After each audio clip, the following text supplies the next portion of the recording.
Тэгэхээр Улаанбаатар төмөр зам хувийн нийлүүлсэн нийгэмлэгийн ерөнхий хороо бас ийм шийдвэр гаргаж манай энэ Баганга хөшгийн хөндий чиглэлийн төмөр замыг одоо эмээлт рүү холбох яг ийм одоо цагиргийн хэлбэртэй одоо өмнө нь бол бидний ч бас олон жил шүүмжилдэг байсан. Одоо Баганга хөшгийн хөндийн зам бол ингээд мухар төмөр зам болох эрсдэлтэй гэж.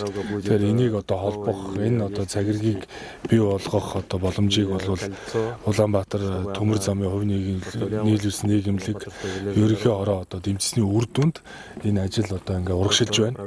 Тэгээ Улаанбаатар төмөр замын зүгээс энэ одоо холболтыг хийгээд үргэлжлүүлээд бид ажиллана. За үүний үр дүнд бол манай одоо хүн ардын эрүүл аюулгүй орчинд амьдрах одоо бүрэн нөхцөл бол хангагдана.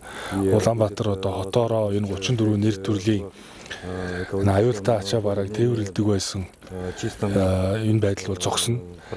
Тэгээ 2024 онд хүртэл одоо бид нар Улаанбаатар хотоороо одоо газтай одоо нэг машин одоо дэлбэрснээс болоод одоо бүхэл бүтэн хороолол дэлбэрэх хүний амнаас төрөх тийм эрсдэл учирч ирсэн. Тэгэхээр бид нар бол цаашдаа энэ газ тэсэрч дэлбэрэх хойц бензин шатгуу энэ 34 нэр төрлийн барааг одоо хотоороо тээвэрлэхэ болж байна гэсэн үг ээ. Тэгэхээр бид сая бол энэ 127 км замыг одоо бүрэн явж үзлээ. Тэгээ ингээ харж байхад бол 127 км зам бол яг 127-оор шууд ингээд төмөр зам тавьж гинэ гэсэн үг. Тэгэхээр одоо манай Улаанбаатар төмөр зам бол тэр 70 гаруй жилийн тэртээ бол төмөр зам анх барьж байхад бол бид нар ч одоо уулыг нь тойруулаад усны хаялгыг нь тойруулаад ингээ барьдаг байсан. Одоо бол ингээд технологи өндөр хөгжсөн байна. Шууд одоо ингээд төмөр зам тавьж гинэ. За мөн одоо энэ сая одоо харж байна 400 гаруй метр те одоо энэ усан дээгүүр гүүр тавьж гинэ гэсэн үг шүү дээ. Тэгэхээр мөн одоо 54 метр гүн рүү хүртэл ингээд тавьж гинэ гэсэн. Ямар ч одоо бараа саад тутгарыг одоо хайхрахгүйгээр бид нар одоо уулыг нүхлээд усан дээр нь гүүр тавиад шууд одоо энэ төмөр зам барьж байгаагаараа маш одоо онцлог болж байна. Тэгээд энэ Баганга хөшгийн хөндий эмээл чиглэлийн төмөр зам бол одоо манай одоо улс оронд маш их том тулгараад байсан. Энэ аюултай ачаа бараг тээвэрлэх асуудлыг цэгцлэхээс гадна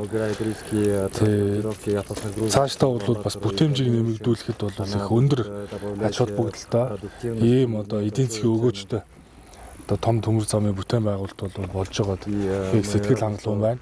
Дээрээс нь энэ удаа энэ төмөр замыг барьж байгуулахад төмөр зам хувийн нийлүүлсэн нийгэмлэг тусалцаа үзүүллээ. Дээрээс нь манай одоо дотоодын 95 гаруй аж ахуй нэгж байгууллага 4000 гаруй Монгол инженер техникийн ажилтнууд өөрсдөө энэ төмөр замын бүтээн байгуулалтыг одоо бий болгож байна. Тэгэхээр би Монголын инженер техникийн ажилтнуудаараа за монголчуудаараа маш их бахархаж байна. Гадны нэгч ажилтан ажилуулахгүйгээр бид энэ төмөр замыг өөрсдөө одоо барьж байгуулж байна. Тэгэхээр манай одоо зам тээврийн яам хариуцаад манай дэлгэр сайхан сайд бол хариуцаад ерөөсөө хагас жилийн дотор энэ том ажлыг одоо 9-р сард ашиглалтанд оруулах одоо бүлэн болгож байна. Тэгэхээр үүнийг бол манай засгийн газар байгууллагад бид 4-р сарын 25-нд шийдвэр гаргасан. Өмнө нь бол энэ 25 онд бол Баганга хөшгийн хөндийн зам гэдэг ийм шийдвэр гаргасан байсан. Сая бол эмээлттэй холбох энэ шийдвэрийг гаргасан. Ингээд одоо манай засгийн газрын үед богинохон хугацаанд энэ төмөр замын одоо бүтээн байгуулалт 9-р сард одоо ашиглалтанд ороход тун их төгсөн байна.